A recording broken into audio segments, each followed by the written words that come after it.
Hey, hi everyone. So I'm Giovanni. I will be the one hosting today's workshop.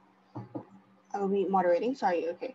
So our speaker today is Izzy. She is a student in Barnard College, and yeah, so she focuses on STEM.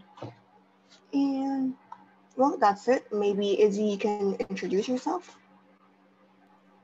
Yeah, totally. Why don't I go ahead and share my screen and we can just get on into it. Okay, sure. Well, first off, thank you guys so much for having me today. I'm really excited to tell you guys a little bit more about Barnard, me and Barnard, and kind of everything in between. And there will be time at the end for a Q&A. So if you guys have any questions as I'm continuing or going about the workshop, please just hang on to them for the end. All right, let us get into it. So this is just a little bit of an agenda so you guys know, so you all know what we're talking about today. So I'm going to start off just a little bit of a backstory on me. Then I'm going to go into Barnard's history and mission. Then, you know, your classic why Barnard. Then I'll be talking about what I'm studying at Barnard, what I'm involved in at Barnard, and kind of how Barnard relates to my girls in STEM advocacy. All right, backstory on me. So this is just the basics. Once again, hello, I am Izzy. I am 18 years old. I was born and raised in Brooklyn, New York City. I'm a graduate of LaGuardia Arts High School. I graduated as a drama major. If you guys know Timothy Chalamet, he is also a graduate of LaGuardia as a drama major. I am a first year at Barnard College of Columbia University, where I'm double majoring in women's gender and sexuality studies, along with computer science, which I'll be talking about more throughout the workshop. Outside of Barnard, I am a big girls in STEM advocate. I frequently give talks sharing my own STEM story in hopes that it'll inspire other young women to pursue STEM too. I'm also a former astrophysics researcher, which you'll be hearing a little bit about that today. And I like to think of myself as an entrepreneurial thinker. And that is not so much what this workshop is on, but by that, I just mean the way I kind of go about the world is any problem to me just means a solution. So I'm always kind of thinking of how can we take what's already here? How can we use our own resources to improve our surroundings? I also happen to have 100 digits of pi memorized, hashtag math, literally memorized 100 digits when I was 12 years old, still have them today. And there we go. Alrighty, so just a little bit more on my story here. I spent my entire childhood dreaming of becoming an astrophysicist when I grew up. And I'm talking from before I could even spell the word astrophysicist, young Izzy over here wanted to be one. Sorry, just checking the chat real quick. Okay, so as an 8-year-old, I became mesmerized by the projected cosmos in the Hayden Planetarium. Oh, we have a typo there. Oh man. In the Hayden Planetarium at the American Museum of Natural History, or as I say, AMNH. Now, if you guys have ever seen the Night at the Museum movies, it is the same museum from those movies. Now, fast forward to age 17, I conducted research as an intern in the astrophysics department 9 years later. So we kind of went full circle there. My team and I spent 10 months writing code to analyze images of brown dwarfs. Now, if that sounds like some crazy space thing, no worries. A brown dwarf is this cool in between a planet and a star. So by studying brown dwarfs, we get to learn more information about both planets and stars. And my team in February actually discovered a brown dwarf 66 light years away. This brown dwarf is called 2M2351b. It was the companion of another known brown dwarf. So we have now discovered what's called a brown dwarf binary, which is when it's two brown dwarfs orbiting each other. Which is super cool. So just for some reference here, 66 light years away is like going from Earth to the sun 4,158 times. So yes, this brown dwarf is quite a ways away from us. So growing up, my mom always supported my passion for astrophysics and STEM, and she constantly encouraged and reminded me that I could be anything that I wanted to be in the world of STEM and beyond. And this passion for astrophysics and STEM really guided me throughout my whole K through 12 education. And it kept me grounded and motivated, even if I wasn't necessarily performing so great, talking grade and number wise in my STEM classes, which I won't go into detail there, but let's just say 7th grade was not my prime. But regardless, it was this passion for astrophysics and STEM that was always supported by my mom that kept me going. And that is still so much of what keeps me going today. And then during my junior year of high school, my mom passed away following a 14-year battle with stage 4 breast cancer. And as I'm sure you can all imagine, this completely changed my life in so many more ways than I could ever fit into a PowerPoint. But what it really did for me in terms of my career trajectory is it made me kind of think more about my role in the STEM community, and made me think about, well, how do I think, given the resources that I have, where do I think that a person like me could best be in terms of the STEM community? And it was really after my mom passed away that I recognized this privilege of growing up with a powerful woman role model who always encouraged me to pursue STEM, and began to think about how rare this really is, that there's so many other girls that don't have that privilege like I do, or like I did growing up. So that made me think to myself, well, being an astrophysicist is really freaking cool, but maybe where I would be better put in this STEM community is as a role model or a friend or a cheerleader for girls in STEM worldwide. So in an effort to become this figure that I so wanted to become, what I really started to do is just share my story, share my own passion. And it was in doing that that I hoped I could inspire girls to discover and explore their own STEM passions too. And that is a little synopsis on my story, how I kind of got started in the STEM advocacy world. I won't go too much in depth into some different projects that I've done because that's not really the focus of this workshop. But if you are interested in learning more about some of the work I've done or more about my story, make sure to follow me on Instagram at Izzy Lapidus, where I talk kind of about my experience as a young woman in STEM really often. So now switching trajectories a little bit, and of course it was this passion for STEM that brought me to Barnard in the first place, but now for the majority of the workshop we'll be focusing more on Barnard. So to start us off, we'll be talking about Barnard's history and mission. So here we go. So Barnard was founded in 1889, post the rallying efforts of a young woman named Annie Nathan Mayer, who was a student writer and an advocate for women's education. And she was super dissatisfied with the fact that Columbia only admitted men. So Meyer gathered a small group of peers and she petitioned Columbia's trustees for a women's college affiliated with Columbia. And in 2 years, Barnard was boldly born. So that just shows the power of young people working together to fight for change that they believe is necessary. So Barnard was then founded, devoted to empowering young women to pursue their passions, dedicated to amplifying women's power to change the world, which is my favorite sentence ever. It is really, I'm gonna talk about it more as we continue, but it is that statement, amplifying women's power to change the world, that really reeled me into Barnard in the first place and really resonated with me. So this is perfect, goes into right now, why Barnard?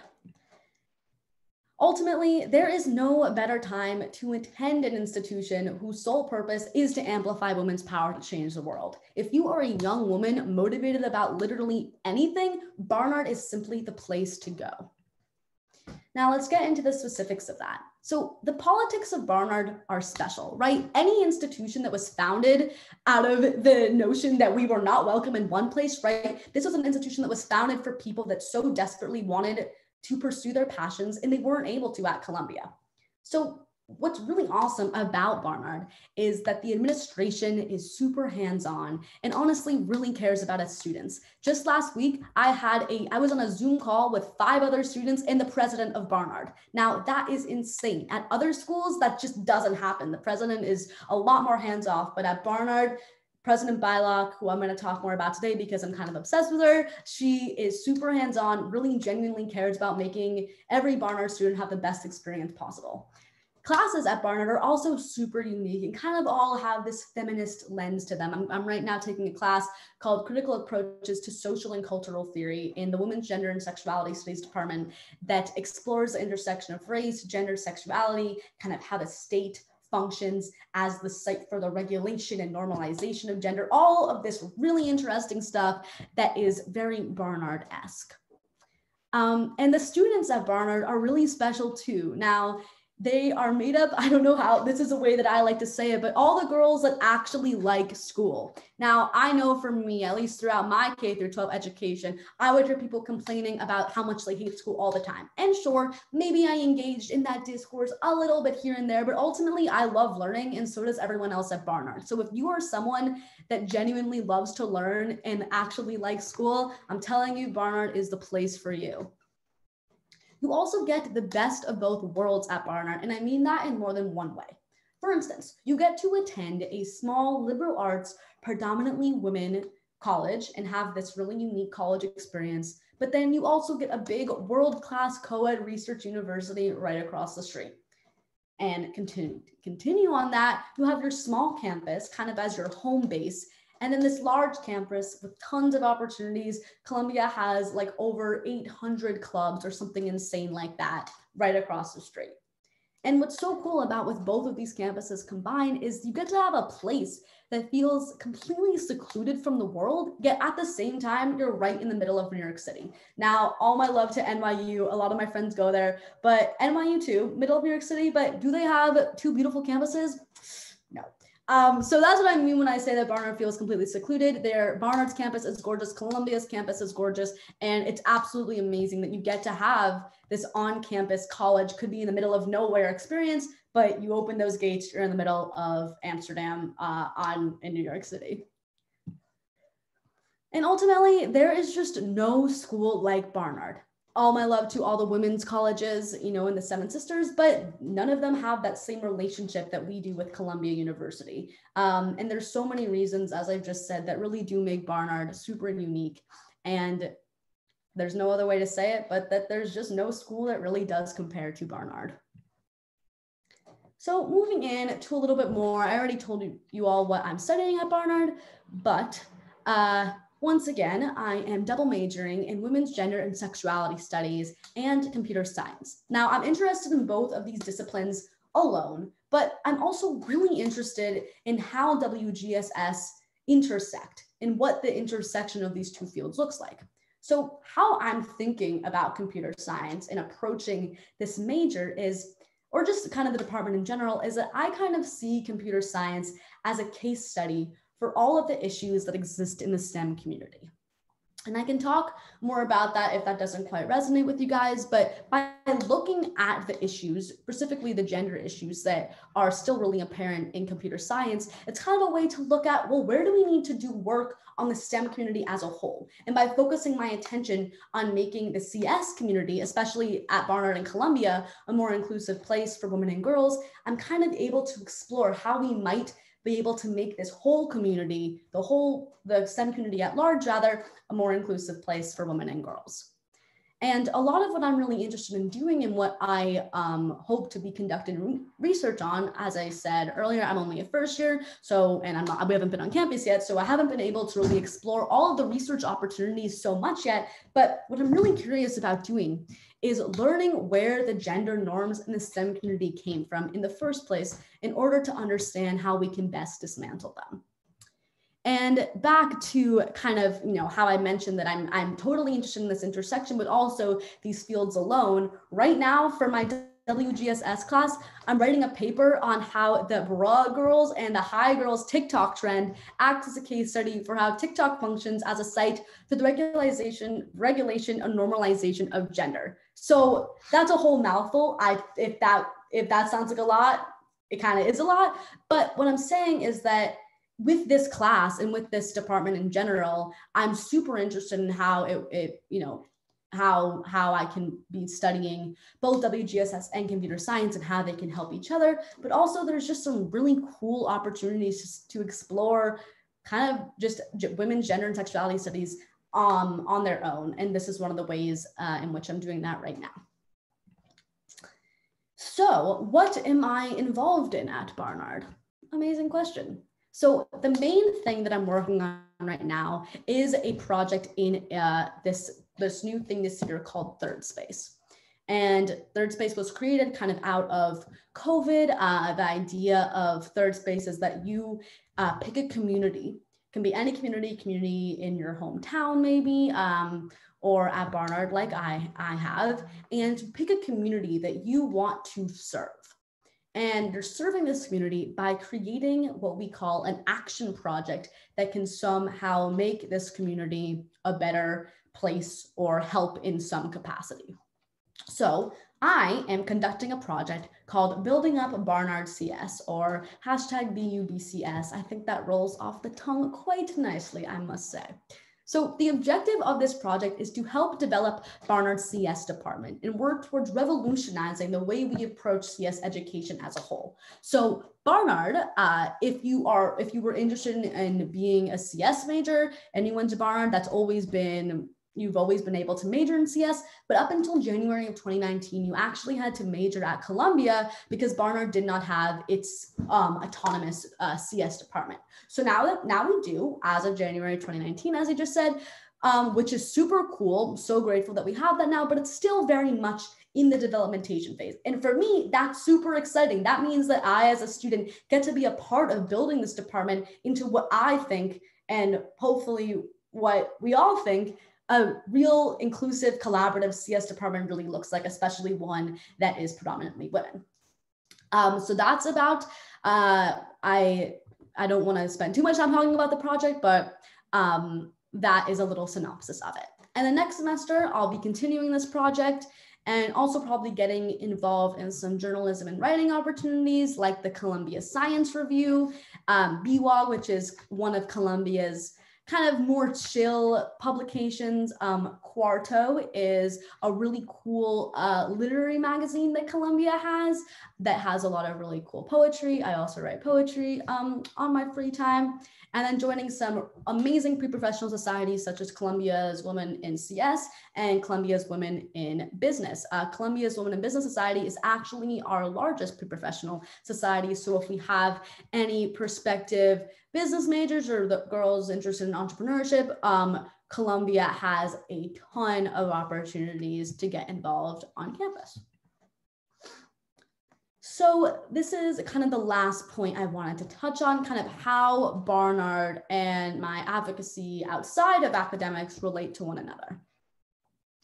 So first off, motivating people to apply to Barnard and joining this incredible community, I completely see as an extension of my advocacy work. A lot of what I do, and really the real reason I give these talks, is because I want girls to follow their passion in the same way that I have. And I know from experience now that Barnard is just the best place to do that. In terms of Barnard's president and our leadership, President Sion Bylock is seriously amazing and is a woman in STEM herself. She actually has a whole TED Talk out that's garnered a ton of views that is on why we choke under pressure and how we can fix that. She is super cool. She's been at Barnard since 2017. And under her presidency, STEM at Barnard has become a top priority. One of that, as you guys can see, is that we now have our own CS department. And Bylock, just like me and all of you, wants to make the STEM community a more inclusive place for women and girls. And that is ultimately what I'm fighting for, what I hope to be spending my whole life fighting for. And Barnard is really just the best place to get started on that journey. And continuing on that idea, changing the way that we view STEM as a society is totally not a one-woman job. This takes a community. This takes as many hands on deck as possible in this fight. We all need to be experimenting with different ways and tactics to make this community more inclusive. And Barnard itself really does offer itself as a site for this collaboration. And just before we get into the Q&A here, I am not sponsored by Barnard to be giving this workshop at all. I genuinely love this school and I'm so grateful to be going to Barnard. I when I applied to Barnard, I kind of just applied because I was told it was a good school. I barely knew anything about it. It wasn't that much on my radar. It really wasn't until I got into Barnard that I realized all of these incredible opportunities, how unique this school really is. And I'm speaking so much from the heart when I say that I believe that each and every one of you would love your experience at Barnard, and I really hope you'll all consider applying. All right, Q&A time. So I guess I did that pretty quickly. So we do have a while. Just before we get into the Q&A, my socials are linked down there in the bottom left-hand corner. Please stay connected with me. If you all do, or if some of you end up applying, I'd love to be able to answer any questions you have about the application process. My Instagram is right there at Izzy Lapidus. I also have my LinkedIn there if you'd like to connect with me on LinkedIn. And if you're interested in maybe having a call to maybe talk more about Barnard, anything Barnard related, or maybe your own kind of STEM journey, STEM story, whatever it may be, please go ahead and shoot me an email. I'd love to schedule a time or a call with any of you. And with that, I think that I'm going to come off the screen share, and you all can either just write any questions in the chat or come off mute. And yeah, thank you guys so much for being here thus far. Okay, so we have a question here from Leah. The question is, are Barnard students generally close-knit, or are they more independent? So Barnard students as in like with Columbia, or Barnard students just on their own? Okay, actually, I'm gonna assume just Barnard. Okay. Yeah, so what makes Barnard so cool is that I actually would say it's a total combination of both of those things. I think that what makes the Barnard community so fantastic and so close-knit is that everyone at Barnard is super independent, passionate about whatever they're passionate about.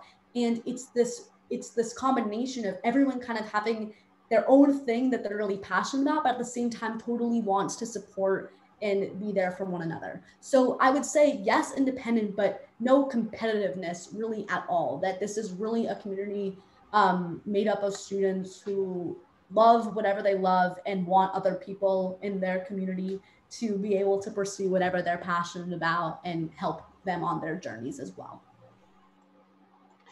Okay, thank you for the answer. And now we have a question from Agnes. Can you tell us about some classes you're taking this semester or next semester? Totally. So as I started to talk about, I'm taking a class in the Women's Gender and Sexuality Studies department called Critical Approaches to Social and Cultural Theory. Now, honestly, I didn't even understand what that title meant until like the beginning of November.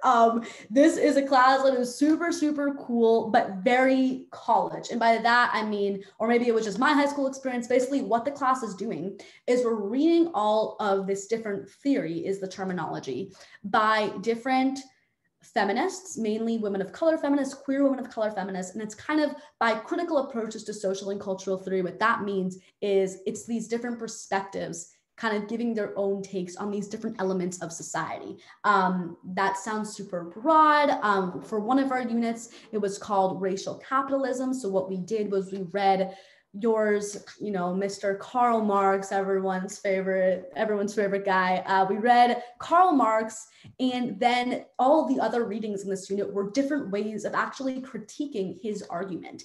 And a lot of this critique focused on how it wasn't super centered on women, specifically women of color, and kind of how capitalism specifically hurts women of color. And that's just one example. Then our next unit was about disciplinary power, which is this really cool concept that was coined, or not cool, but it's really this really important concept that was coined by this French philosopher named Foucault.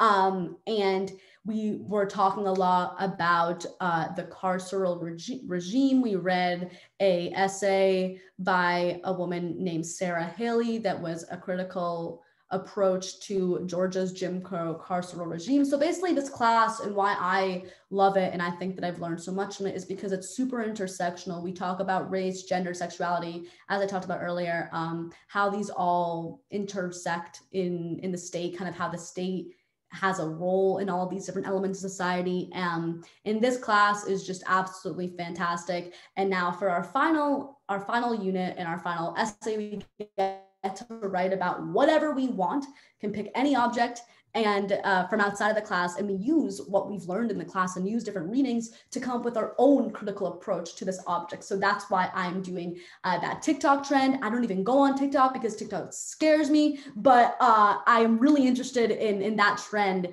And as I said, how it really, how TikTok as a whole really does function as a site for this regulation and normalization of gender. And I think that is specifically seen through this trend. And I think what's cool about this class too is like the word case study, theory, like these words that I now use all the time, I had no idea what they meant before I started taking this class. So that just goes to show you, like, in a 3 months of being at Barnard, how I think about the world has so drastically evolved. And really all of Barnard's classes have that same effect on their students. Okay, thank you for the answer. And so previously, if you want to raise your hand, would you like to unmute yourself, or you can just drop the question? Yeah, I was gonna ask, like, not that it matters, but like, what were your stats into getting into Barnard, and what are some advice that you would give for the seniors that are applying to college, and like, what are some like things to not do and do, and like, yeah. Totally. Yeah. So I took the ACT, and test taking, standardized testing in particular, has never been my strongest suit. I got a 32 on the ACT, which was in Barnard's range. I believe my GPA was a 4.0 weighted, I think. Definitely, solid, but I was not at the top of my class. And in terms of the application, really the best advice I can give, just kind of on college applications as a whole, is you are not selling your grades. Everyone can get good grades. You're not selling your test scores. Anyone can score well on a test. But what really this application is about is who you are. And who you are ultimately comes down to, what are you passionate about, right? It's through our passion. And by, as I keep talking about this word passion, because I really do believe that following your passion and using your passion is how we can all change the world or make some impact on our little pocket of the world. And so where my application really shined was in my essay. Which was about I don't know if you guys are familiar with the New Yorker tote bag, but it's exactly what it sounds like. The New Yorker magazine has a tote bag. And I wrote my college essay at the time. As I said, I wanted to be an astrophysicist, so I applied to every school as a prospective astronomy major. And my essay was all about how I discovered the New Yorker bag. And I made this whole parallel to how to Galileo, and it was very, very me at that time in my life. Very quirky and a creative way of showing my passion for astronomy, problem solving, STEM, all that fun stuff. So ultimately, what I want to say is, when you're writing, these apps, or you're working on your oh my God, it's been a while since I've thought about what the Common App looks like. Your activities, your high school activities, you want to be presenting your most authentic you, right? Because you're ultimately getting accepted or not getting accepted because you're a good fit for the school. So if you're putting together an application that isn't authentic to you, why would you want to be accepted for that, right? Like, you want to be going to a school that said yes to you, not yes to this other person who you fabricated to look impressive. So just be honest and real with who you are. I knew that I knew I wasn't going to get a 36 on the ACT, but I also knew that I wasn't going to get into Barnard if I got, like, that wasn't where my focus was, because I knew that what I ultimately wanted was to be accepted for who I am, for what I'm passionate about. And that's ended up what happened. That is what ended up happening. So I think that the best thing you can do is, when you're writing all these, it feels endless, right? But if you are ultimately always going back to, who am I? In a way that isn't scary. That's actually, I know people get freaked out by that question, but just, what am I passionate about? If I could do anything, it makes some little impact in some capacity, what would that be? and just making sure that those applications that you're writing really get back to the heart of who you are. And at the heart of who you are is what you're passionate about.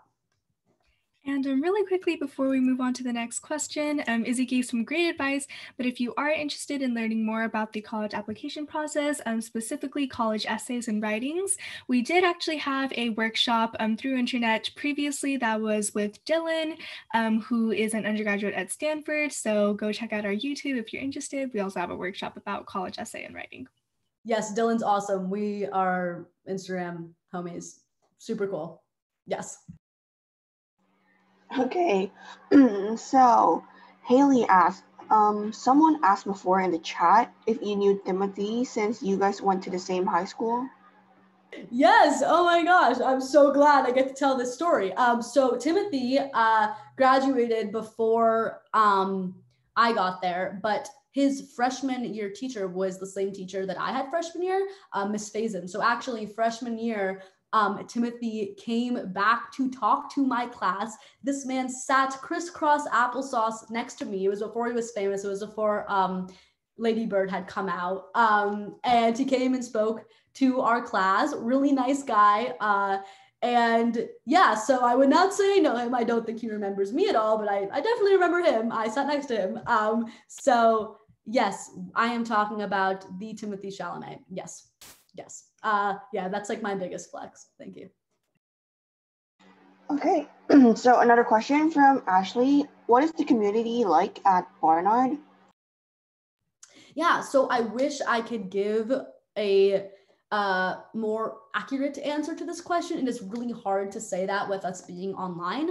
But from both kind of being online and the vibe that I've gotten, and also just hearing from upperclassmen, really what I'm saying about Barnard in this really collaborative, hands-on environment, that is definitely true. I have become friends with so many people just from my classes. Like my 3 best friends now at Barnard are from our seminar. My seminar I didn't really talk about at all yet, or I don't know if I will. It's called Think Like a Scientist, From Plato to Hawking. And it's now just basically an opportunity for me to rant about making the STEM community a more inclusive place. And the whole energy of that class in particular, I think really sums up Barnard's vibe, which is when one of us says anything, that chat just blows up with love. Like everyone is really there to hype each other up. If any of you have done Code with Clossy, this summer I was a Code with Clossy scholar, and that chat was just filled with love all the time. And I would say that Barnard has a really similar, I mean, it depends on the class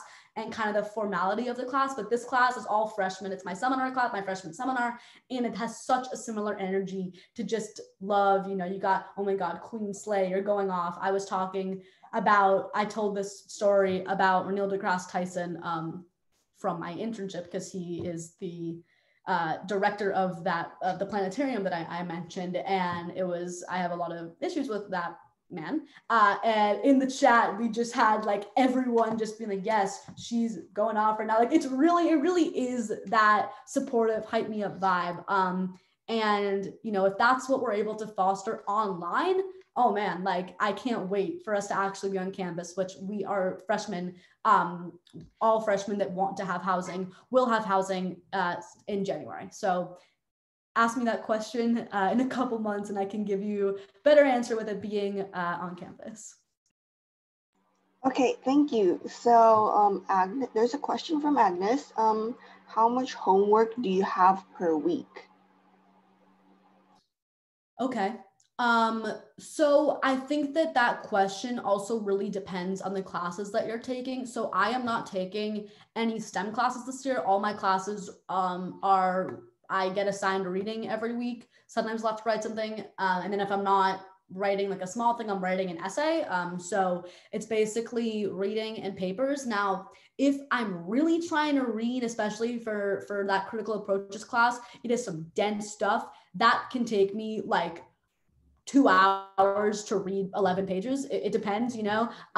So I'd say it depends on the week. But for myself, I have never personally experienced being like super overwhelmed with work, but I'm also taking 3 classes, whereas most people take 4 or 5. So my load this year is a little bit lighter. From some of my friends in STEM classes, I've heard that the workload is more, but that's how it works. Doing problem sets is difficult. So I'm sorry I can't give you a direct answer in terms of hours, but I would say that most Barnard students, there's work, but it always gets done, and Barnard students are really on top of it.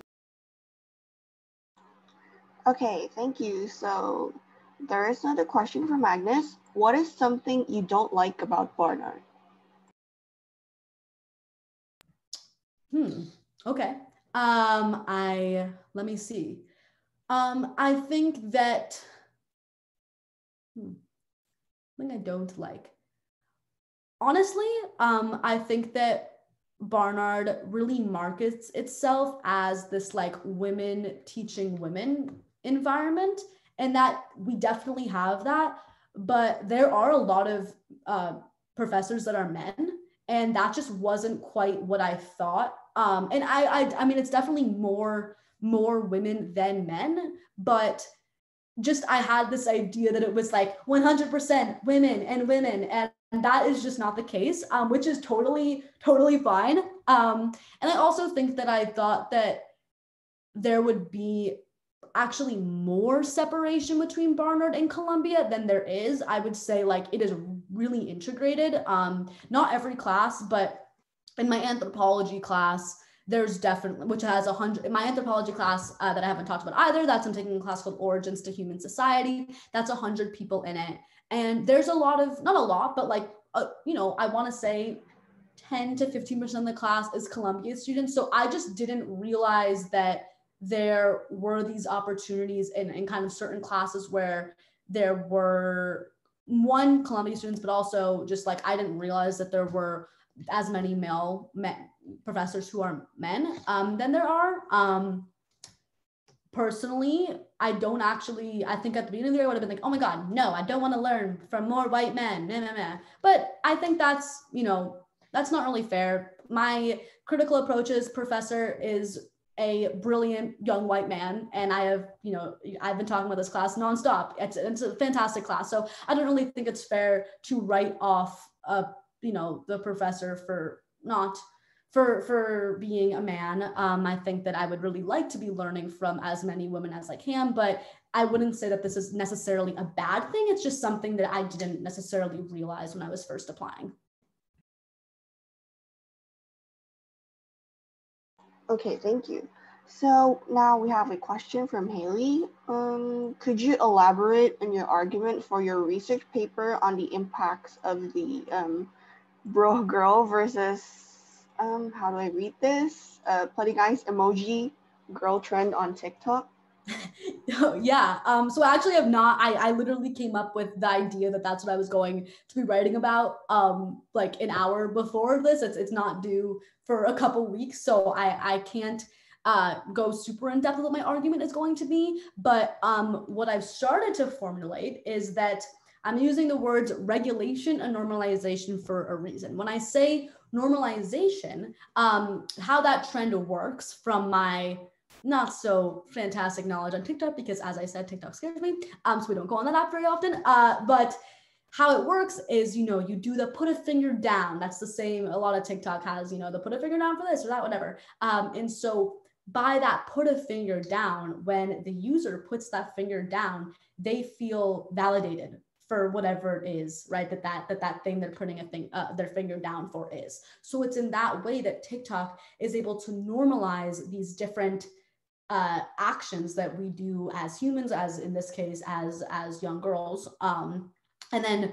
by regulation, in this trend in particular, there's two options, right? You're a bra girl or you're a hi girl, whatever, right? And that how this works is that your gender ends up being regulated, right? That you are either a bra girl or a hi girl. There's this binary that's formed through this trend, and there's no room for you to be maybe both, right? Because you're either one or you're the other. And there's an article that I'm actually basing this essay on that I haven't yet read, but I've skimmed it over. And a lot of what this trend gets at is internalized misogyny, right? That for the most part, it's been the bra girls that have kind of been superior to the high girls, and the bra girls have more masculine, supposedly, traits, and that this is seen as a good thing. Now that right there is clear internalized misogyny, and especially for someone, you know, one of the things for the put a finger down for bra girls is, you know, a tomboy phase. And for me, that's interesting because I had a tomboy phase when I was a young girl, which is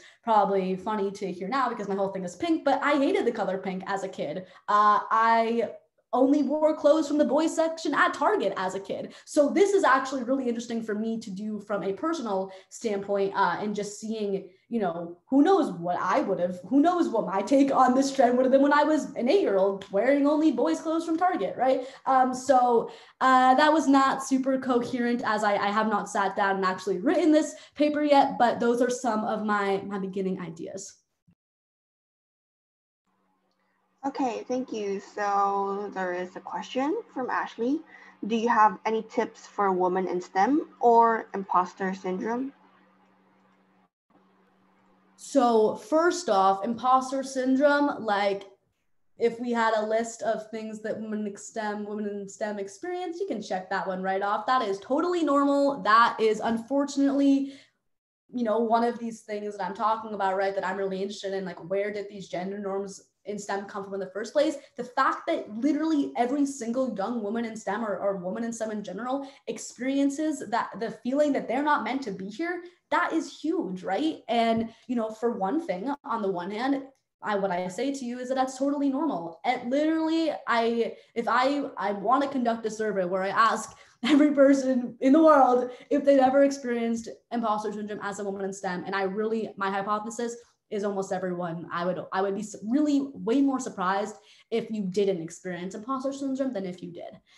So with that understanding, right, when you have those feelings, to be able to say to yourself, you know what, this is just part of what I signed up for. A super unfortunate side effect of having this fantastic interest in STEM, but ultimately that it's just something that if all these women before us, all of these fantastic women pioneers or current STEM innovators today have been able to work through it and do amazing work in the world of STEM, then you can most definitely stick it out and get through it too. And I think just that understanding that it's super normal to experience imposter syndrome, that kind of beats imposter syndrome, right? Like right in the face, right? Because imposter syndrome makes you feel like you're the only one in the world who experiences it, that you're the only one who's not supposed to be there, that you don't deserve it. Get the heck out of this lab, right? But no, because when we're able to recognize that this is just one of the many things that we as women in STEM experience, imposter syndrome has like nothing to be yapping at in our ears about, right? Because we have discovered a way of understanding that it's there, we're recognizing it, but we know how to move past it because we know that it's just part of this journey. And then I think that is one of, you know, the biggest reasons why we don't end up pursuing STEM is because someone or something told us no. And it's this no that if you let it scream no, if someone is screaming no, get the heck out of here really, really loudly, you're gonna back up, right? Like that's terrifying. I don't want to hear that. But if we are able to come back to one, you know, pushing those no's aside, but really how we do that is we need to say yes to ourselves. And what I mean by that is, and how you can say yes to yourself is you got to remind yourself why you're taking these classes in the first place, right? Because it's not about the grades. It's not about the numbers. You're there because you genuinely want to be here, because the material is interesting to you, because you want to make the world a better place in some capacity, and you want to use STEM to do that. So it's these ways that we can remind ourselves and kind of train ourselves to find ways of saying yes to ourselves when the world might be saying no.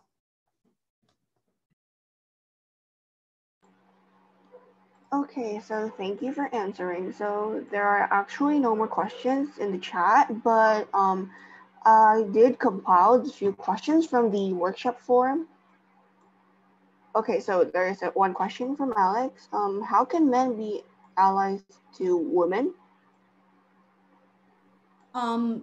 Great question. I think that, you know, this works in both the STEM community and beyond, but I cannot stress like the importance of hyping someone else up like enough, like really, like to be told good job, or like, I love what you just did, I love what you said. We love to be praised as human beings. Now there's this idea especially in STEM classes and like kind of academics in general, that it's supposed to be really rigorous, right? That we want to weed the weaklings out. And I am so against that, right? That if everyone, right, women and men included, and non-binary folks too, of course, if we are all like vocally supporting each other, that is one of the best ways that we can be showing up for each other. And so I think especially if you are a guy in a STEM class, go out of your way to befriend that girl who's probably one of the only ones in your class, right? Go out of your way to be like, hey, if you're like, I hear you, I'm listening to you. And absolutely do not be talking over her, which is what a lot of STEM boys do. Absolutely do not tell her that you're smarter than her because you did better than her on a test. That one happened to me over here. And really just like, if you are showing up and your intentions are good, right? If you're trying to do what you can in your own way of just being supportive and being inclusive, that's really, really the best thing that you can be doing. Okay, thank you. So if any of you guys have any last minute question, you can just drop them in the chat. For now, there are a few questions from the workshop forum, so I'll be asking you this one. So, what is one thing you would change? What is one thing you would change about or improve in Barnard?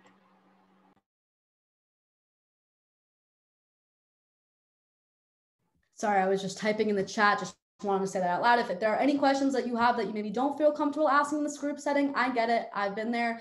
Please just go ahead and shoot me a DM on Instagram at Izzy Lapidus, and I'll be responding as quickly as I can.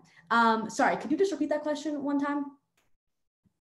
Okay, so the question, what is one thing you would change about or improve in Barnard?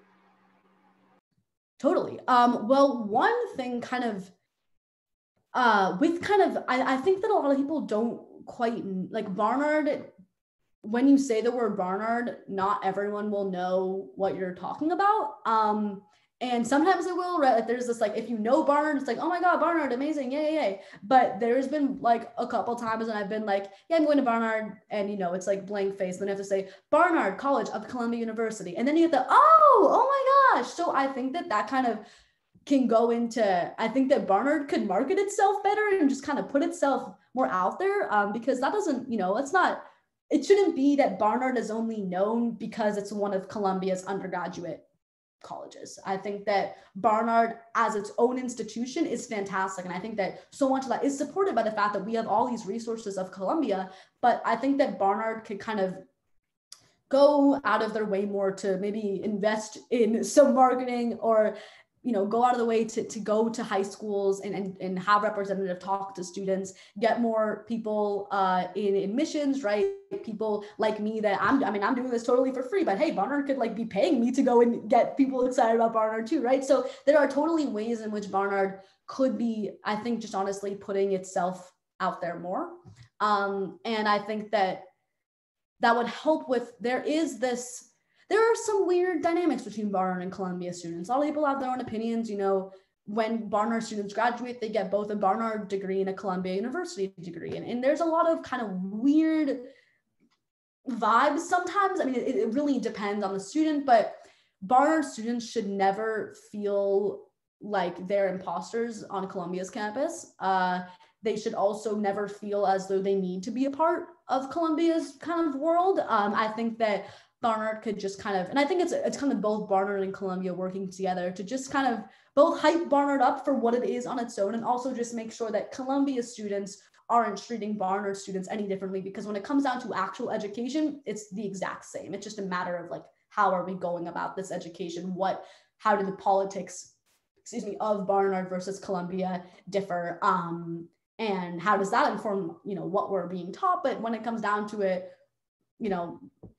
what college is you're getting an education. So Barnard students should never feel invalidated for being Barnard students rather than a student at one of Columbia's other 3 undergraduate colleges.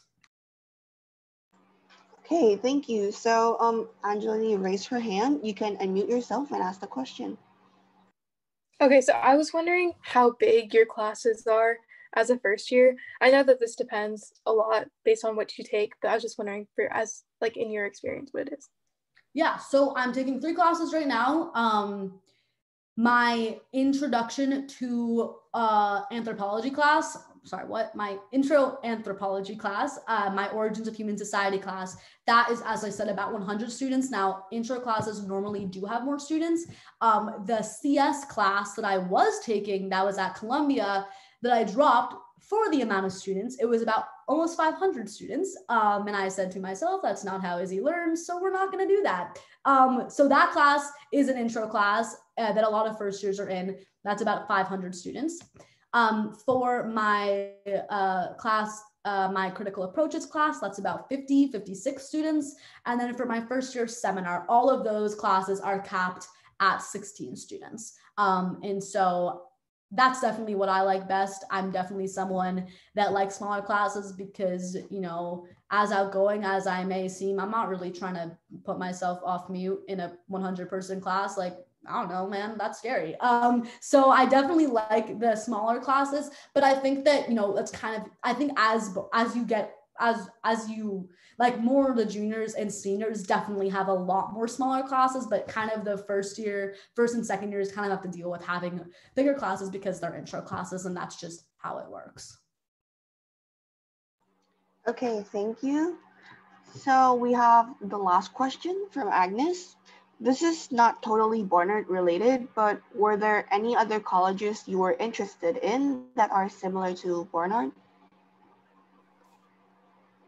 No, honestly, I really cannot name a single other college that is remotely similar to Barnard. Now, I did ED to a school that wasn't Barnard, and I did have a different top choice school that was not Barnard. For the better, neither of those ended up working out. But I wouldn't say that those schools were anything similar to Barnard, like at all. I mean, I think that something that is true is I really am big on collaborativity. I think that change comes with people working together. I'm really like I was a very competitive child, so maybe this is like in, you know, me trying to undo my wrongs or whatever, but I really I wanted to be at a school where I knew that the student body and administration was there to support me in whatever I was doing. And that was similar at one of the schools I was interested in, but like totally not at another school. I was like a confused little senior in high school. I think that, as I said, like really what Barnard, I really believe that Barnard is perfect for me. And that doesn't mean that it's that means that it has no way of meaning that everyone at Barnard is like me. That's not true at all. But what is true is that everyone at Barnard really does have this same passion and is vocal about what they're passionate about, and understands that Barnard wants to be there to uplift and support them. And that is really one of the biggest things that makes Barnard so unique. And I really can't, there's no other school that's mission statement is to amplify women's power to change the world. That is so Barnard right there. And as a young woman, why the heck would you want to go to any school that isn't exactly, for this mission that Barnard has? I really do believe that for any young woman passionate about anything, Barnard is the place for you. Okay, so yeah, that's it for today. Thank you, Izzy, for hosting this workshop. It was really insightful. I love the way you explained everything. I'm not even a fan. I'm not really interested in STEM related, but what you said, they're actually very interesting. And if any of you guys have more questions, you can just simply DM her on Instagram.